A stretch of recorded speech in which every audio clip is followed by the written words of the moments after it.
in this case that it doesn't make us less safe. Of course that makes us less safe. Secondly, you've had the Director of National Intelligence and the Attorney General talk about the fact that some of these detainees will in fact be released in the United States.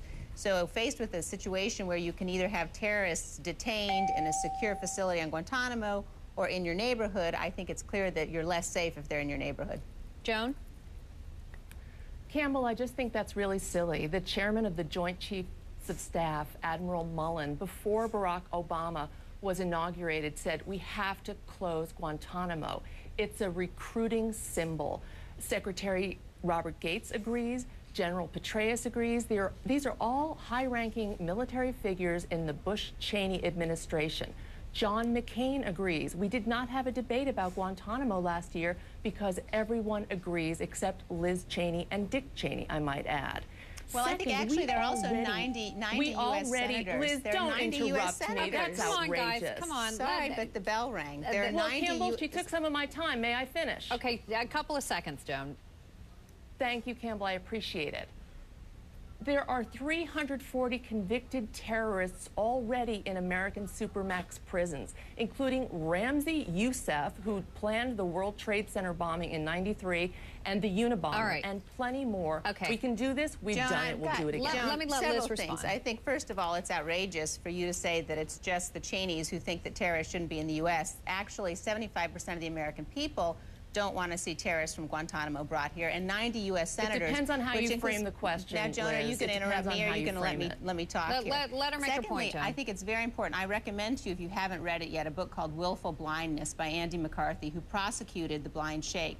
And in his book, he goes through in great detail the very real failings of the criminal justice system when dealing with terrorists. Our criminal justice system is simply not set up to handle the kinds of classified information that would have to be turned over to terrorists in order to prosecute them. You've got a real potential that you get these terrorists here and judges will decide that they've got to be released, that they can't be held indefinitely in U.S. maximum security The top military prisons. leaders of our country want Guantanamo closed.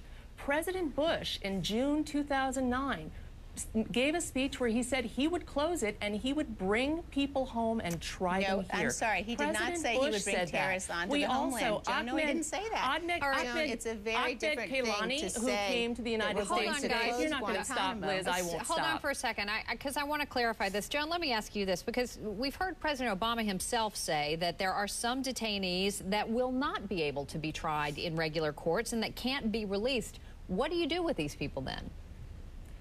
You know, that's a hugely divisive issue, Cambell, and Liz may be closer to President Obama on it than I am. He has talked about we believe it's a handful, it might be more, we don't know. He has talked about creating a system of review for the relatively small number of people at Guantanamo who, A, seem like they want to harm us, but B, can't be tried either because we don't have the evidence or because we tortured them under the Bush-Cheney torture regime, and thus we can't use the evidence we acquired. I don't know how many people there are. I think it's going to be a very divisive issue, but we shouldn't start there, Cambell. We should start with the vast majority of detainees who are A, either innocent, like Lakhdar Boumediene, who ABC exposed the horror of his torture at Guantanamo, an innocent man tortured, or if they did something, they will be tried, just like Mr. Gailani. 4 of Mr. Gailani's co-planners in the 1998 embassy bombings are in jail in prison for life. No parole. The system works. Your facts are just wrong. The vast majority of the detainees... Liz, Joan, let Liz make her point. The vast majority of detainees at Guantanamo now, the 241 or so who are left, are the worst of the worst. As you know, we released a number of them during the Bush administration, those that we thought actually could be released, and 14% of them returned to the battlefield. So it may be that, you know, sitting in Manhattan... That's not true, Liz. The Pentagon has refuted that number. Joan, you gonna let me talk The Pentagon has refuted that number, and the New York Times abandoned it. You got a lot of time here. I got to let Liz finish her point. Go ahead. You get the last word. I think that, you know, it may be the case that it's easy to sit in Manhattan or wherever you're sitting, Joan, and say, gosh, these people don't really want to harm us, and we really shouldn't detain them. But, you know, we're at war. And the laws of war very clearly state that while you're at war, you can detain enemy combatants to prevent them from returning to the battlefield.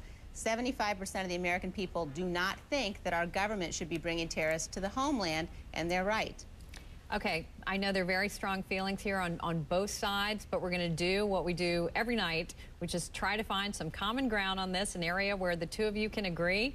I'm hopeful. You have the commercial to think about it. We'll be back in a moment. Stay with us.